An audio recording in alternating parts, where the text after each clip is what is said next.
Right, hi everybody. My name's Ken and I teach on the Paramedic degree at Whitireia. And in this video I'm going to introduce the concept of a cognitive bias and how it relates to paramedicine. In cognitive psychology, a bias or a cognitive bias is different than the bias we tend to think of when we use it in common language.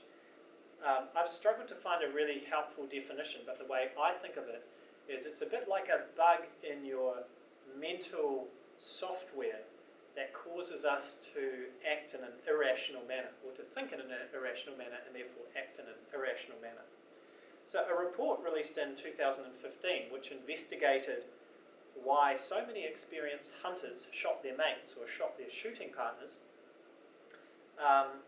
provided a vivid example of how cognitive biases can lead really experienced people into making devastating errors. So one area of paramedicine where cognitive biases affect clinicians the most is that of diagnosis, the diagnostic process. So a diagnosis is essentially a scientific hypothesis, and I reckon it should be tested as such. I've sort of changed my thinking around this. So using the scientific method, if we were to test a hypothesis, we try and disprove the hypothesis. So once we arrive at a provisional diagnosis or a field diagnosis, we should be trying to disprove it. So why is this? Why do we do it sort of back to front? The reason for this approach is to avoid the confirmation bias. So the confirmation bias is the tendency to look only for pieces of information that support your hypothesis. For example, if I believe that females are not clever enough to be doctors, the way some people believed in the distant past, then I'll tend to look for every example that supports my worldview and ignore all evidence to the contrary. So I'll fixate on any bad female doctors I meet, while any good female doctors I'll just that I encounter, I'll kind of just wave them away as an exception to the rule or an anomaly, and I'll ignore them. So here's an adage that attempts to counter the confirmation bias. I found this one really helpful. And the adage is, one piece of disconfirming evidence may be worth 10 pieces of confirming evidence. So one piece of disconfirming evidence in terms of diagnoses may be worth 10 pieces of confirming evidence. Now, another bias that you'll recognise, probably not by name, but you'll probably recognise this, is the search satisficing bias. So what is this exactly? This is the tendency to call off a search once something has been found. Now this mental shortcut, or this tendency, makes perfect sense in most of the daily situations we encounter. So why would I keep looking for my car keys, for example, once I've found them? But when this bias occurs during the diagnostic process, it can lead us to miss a serious or life-threatening issue. So in radiology or radiography, there's another adage that goes, the most commonly missed fracture on X-ray is the second fracture. The most commonly missed fracture on X-ray is the second fracture. They find something on the X-ray and then the search is halted. So on the road, we might rapidly pick up on the pneumonia but miss the underlying sepsis.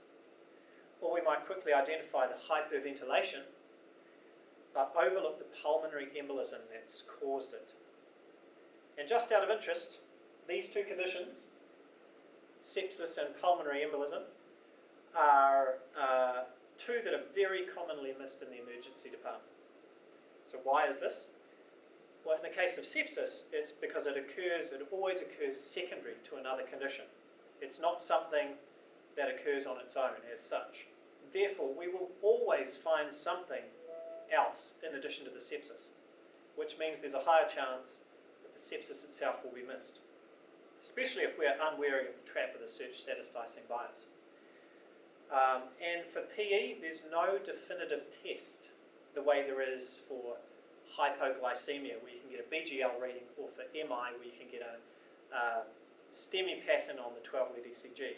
no definitive test. Therefore, it's a diagnosis of exclusion. You rule everything else out, and PE is kind of what's left. So if I return to the car key analogy for a moment, once I've found my car keys, I'm going to modify it so it resembles diagnosis more accurately. So now instead of one car key that I'm trying to find in the house, there's a number of car keys, and I'm not sure how many. I know I've got to find maybe 2, maybe 4, maybe as many as 6 or 8 car keys. In addition to that, I know there are some dummy car keys around the house that look like car keys, look like my key, but when I try and start the car or open the car, they don't work. So then I wander out to the car with perhaps 4 keys, wonder if there are any more in the house that I've actually missed, and whether any of those in my hand will actually open the car. That's more like what the diagnostic process is in complex or atypical situations. Now I'm going to talk about 2 more biases that frequently affect medical decision making. The first is called premature closure. So the combination of the search satisfying bias and the confirmation bias can lead to premature closure. So this is where a diagnosis is accepted without consciously considering other possibilities. Diagnosis is accepted by the group, by the team, without consciously considering other alternatives. Or to put it another way, when one of the possible diagnoses for the patient is accepted before it has been fully verified. Now the last bias we're going to look at is the overconfidence bias. Emergency doctors and paramedics are highly susceptible to this, and it's likely you'll be able to think of somebody that you know who exhibits this bias. So I've included it not just because it's easily recognizable, but because it's very common in our field and it can be detrimental to patients. So this is some quotes from the literature. In general, we usually think we know more than we do, often without having gathered sufficient information, and generally place too much faith in our own opinions, some people more than others. Overconfident people are more inclined to act on incomplete information and hunches without fully verifying them, and overconfident people are more likely to take risks. That's risks with their patients, with treatment. And this has sort of been, these statements have been validated by various studies and stuff. So historically, paramedics had a pretty high tolerance of risks for their patients, and I believe the residual effects of this are still evident in the industry.